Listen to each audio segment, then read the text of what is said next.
ಬನ್ನಿ, ಕಾಸನ್ಮಕ್ಕಿ ಗ್ರಾಮಕ್ಕೆ ನಿಮಗೆ ಸ್ವಾಗತ.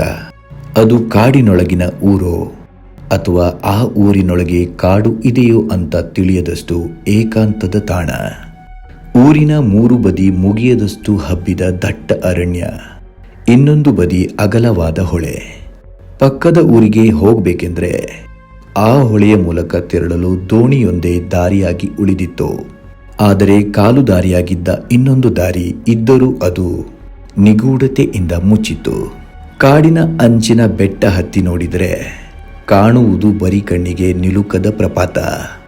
ಆ ಊರಿನ ಮಕ್ಕಳ ಭವಿಷ್ಯಕ್ಕೆ ವರವಂತೆ ಇದ್ದದ್ದು ಒಂದೇ ಒಂದು ಪುಟ್ಟ ಶಾಲೆ. ಅಲ್ಲಿಗೆ ಇಬ್ಬರು ಶಿಕ್ಷಕರು, ಒಬ್ಬರು ವಯಸ್ಸಾದ ಮುಖ್ಯೋಪಾಧ್ಯಾಯರು, ಇನ್ನೊಬ್ಬಳ ಹೆಸರು ಸುಧಾ.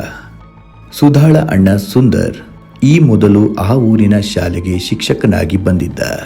ಆದರೆ ಕೆಲವೇ ತಿಂಗಳುಗಳಲ್ಲಿ ಅವನು ನಿಗೂಢವಾಗಿ ಕಾಣೆಯಾಗಿದ್ದ.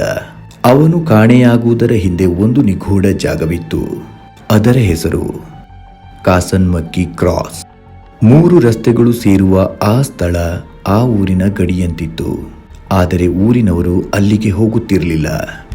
ಆ ರಸ್ತೆ ಇದ್ದರೂ ಕೂಡ ಊರಿನವರ ಪಾಲಿಗೆ ಅದು ಶಾಶ್ವತವಾಗಿ ಮುಚ್ಚಿತ್ತು. 100 ವರ್ಷಗಳ ಹಿಂದಿನ ಕೌಂತಿ, ಚನ್ನ, ಮುಖೇಶರ ರಕ್ತ ಸಿಕ್ತ ಕತೆ ಆ ಮಣ್ಣಿನಲ್ಲಿ ಹೂತು ಹೋಗಿತ್ತು.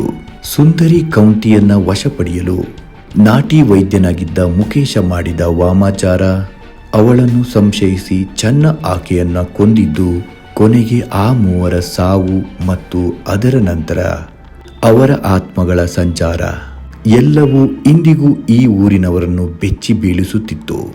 ಕಾಣೆಯಾಗಿದ್ದ ಸುಧಾಳ ಅಣ್ಣ ಸುಂದರ್ ಆ ಊರಿನ ಮೀನುಗಾರ ತಿಮ್ಮಯ್ಯನ ಹೆಂಡತಿ ಗೌರಿಯ ಮೋಹಕ್ಕೆ ಬಿದ್ದಿದ್ದ. ಅವಳು ಅತೀವ ಸುಂದರಿ. ಶಾಲೆ ಕೆಲಸಕ್ಕೆ ಬರುತ್ತಿದ್ದ ಗೌರಿ ಮತ್ತು ಸುಂದರ್ ನಡುವೆ ಆಪ್ತತೆ ಊರಿನ ಕಣ್ಣಿಗೆ ಬಿದ್ದಿದ್ದರೂ ಯಾರೂ ತುಟಿ ಬಿಚ್ಚಿರಲಿಲ್ಲ. ಆದರೆ ಒಂದು ಅಮಾವಾಸ್ಯೆ ರಾತ್ರಿ ಎಲ್ಲವೂ ಬದಲಾಯಿತು. ಗೌರಿ ಮಂತ್ರವಶವಳಾದವಳಂತೆ ಕಾಸನ್ಮಕ್ಕಿ ಕ್ರಾಸ್ ಕಡೆಗೆ ನಡೆದರೆ ಸುಂದರ್ ಅವಳನ್ನ ಹಿಂಬಾಲಿಸಿದ. ಆದರೆ ಆ ರಾತ್ರಿ ಸುಂದರ್ ಮರಳಿ ಬರಲೇ ಇಲ್ಲ. ಸ್ನೇಹಿತರೆ, ಈ ಕತೆಗೆ ಇಲ್ಲಿ ವಿರಾಮ ಹೇಳುತ್ತಾ ಮುಂದೊಮ್ಮೆ ಮತ್ತೆ ಸಿಗೋಣ.